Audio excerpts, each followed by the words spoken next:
Hey sports fans, now I'm reluctant to do straight how-to videos because I feel like you guys and girls out there know just as much as I do about that stuff. But regardless, I do get one question all the time, and that is, Jeff, are you single? I'm just kidding, I never get that question. But anyway, I do get the question, what is your favorite scope for the money? And of course to that, I ask a question in response, and that is, well, what are you going to be using the scope for, and how much money do you have? One, I just believe you should pay for your optics, but two, it depends. If you want a do-all scope, I've got it here. I think it's the most versatile in the world, and it just came out, and there's a feature why it's the most versatile. It is EOTECH VUDU 1x-10x-28mm illuminated reticle scope. You can do just about anything with it except the extremes. The extremes are, on one hand, long range shooting out to like a mile or beyond, and on the other end there's CQB. This scope is not the best for long range shooting because it only goes to 10 power, but from CQB to about 600 yards, it is tops. I'm going to tell you why. So for years, writers like me have conditioned people to only believe that really large objective scopes can gather light.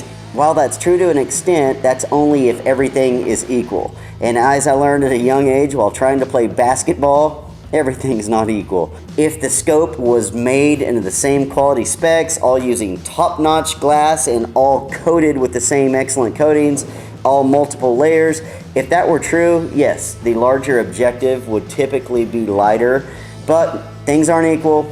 And so this scope, I'm telling you, it's made with quality, with great Japanese glass, which is second only to some of the high-end European stuff. This thing, I've tested, I've hunted with it a ton. You just can't see much of a disadvantage unless you're in some crazy specific scenario, like for example, if you were leopard hunting, where that happens at dusk and or at night, you're not moving much because you're in a blind. Yes, in that situation, I'd buy a 56mm Leupold or Smith & Bender, you know, for $5,000 and probably put that scope on it. But for everything else, you'd be surprised what you can do with the EOTECH. And frankly, if you need a scope in the dead of night, you need a thermal scope or a flashlight, and once you get a flashlight, it doesn't matter. I'm just telling you, you'll be surprised how a smaller objective like a 28mm, how functional it actually is. But that's not what makes this scope so versatile. Sure, that allows it to fit on an AR-15, but why would you put it on an AR-15? Because at 1 power, with the illuminated reticle turned on, it functions the exact same way as any red dot scope. Now EOTECH, of course, the master at red dot scopes, with their holographic sight that was so prolific it was just called an EOTECH. That meant their large square holographic red dot that the military used forever, that you see on video games. It's wonderful. It does have a huge limitation. Regardless of what people say, after about 150 yards, if your mantra is aim small, miss small, it's not that great. That's why EOTECH responded, and some other companies responded, with a coupler that you put in front of the scope, and then it doubles that magnification. But there are some downsides to those couplers. One, anytime you have exposed lenses, they can catch reflections off light. If the sun isn't right, they can also get dust on there. It adds bulk. It adds two different optics that you have to mess with. Scopes like this that are illuminated 1 to 10 power are better in every way, I believe. But the deal with this scope, the reason that it's revolutionary, is its reticle system. Now, not long ago at all, before this scope came out, you kind of had to choose if you wanted a first focal plane or second focal plane. Typically for hunting, I've been a huge advocate of second focal planes, and here's why. In first focal plane scopes, the relationship between the reticle or the subtensions, the holdover points of your scope, and the target don't change. But they do change in relation to your eye or your perception. On the other hand, second focal plane scopes, the reticle changes in relation to the target, but it doesn't change in relation to your eye. Very confusing. I could spend all day on this, but I don't want to. I want to get back to why this EOTECH is so versatile. That's because it's reticle. One, I already told you it's illuminated, so you can use it for CQB, but mainly it's just an ingenious system. At 1 power, it has kind of the classic EOTECH holographic reticle. A large glowing circle that you can quickly pull that gun up and not think about it. And then in the middle it has a glowing red dot. It's just so quick, it's perfect. However, as you turn the power up, that big reticle, that outside ring, vanishes. It pulls in, whoosh, and goes past your head.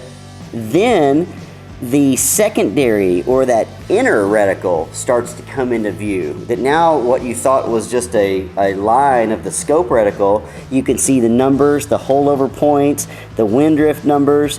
And so now you have the best of both worlds. At long range, when you're up to 10 power, you can see that reticle to use it to shoot long range, but back at 1 power, that's back out of your view and it goes back to that big reticle. You just have to see it and use it. To me, it's just a game changer, and that's why the scope is so badass. A couple other things since I'm on the scope. One, it's a 34mm tube that does transmit more light, but you do have to get special rings for it that are 34mm. Now it's not so bad because Leupold makes them. Tally, most of your major ring makers make them, so no big deal. I love the rheostat on this thing. That's the dimmer or for the illuminated reticle. It has 3 buttons that are rubber coated, very easy to push. One's on and off, 2 is brighter, this one near you is brighter, and this one over here is dimmer. Very easy. They're responsive to the touch, and when you turn it off and then turn it on again, it comes on wherever you last set it. Also, it does have a shut-off system where if it's motionless for a set amount of time, it turns off, save your battery. Wonderful system. Second are the adjustments, and I've tested them. They are repeatable and precise. Typically, I hate target turrets like this because they can just get turned. You're riding in a truck, you're moving, whatever. But this one, you have to pull out and then you can move, but when you push down just like that, it's locked. All in all, this is the scope that I have on AR-15s like this. I use them for hunting guns, for hog hunting. I've even got one on my Browning Bar MK3. This is my primary 308 hunting gun for deer, hogs, everything. On 1 power, it's a CQB scope. If I'm following up a wounded hog or deer or whatever, at nighttime, it's just wonderful, quick and easy. But at 10 power, I can do anything I want to do with it out to about 600 yards. But people ask me, they say, Jeff, well, hell, you're in the industry. Yep, that's true.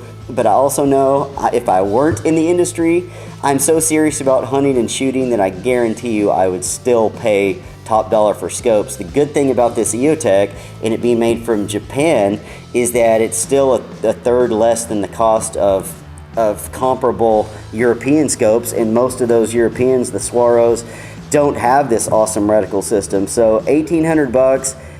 You know, if I had the money, I would have just about all of my guns, my dangerous game rifles, most of my deer hunting guns, most of my ARs would have these scopes, but they won't give me a ton of them for free, and I'm not rich either. So I have 2 of them. I love them. I wish I had more. I do think it's worth the $1,800, but that's for you to decide. That's EOTECH's VUDU 1 to 10 power 28mm illuminated reticle. They make 3 different reticles for it.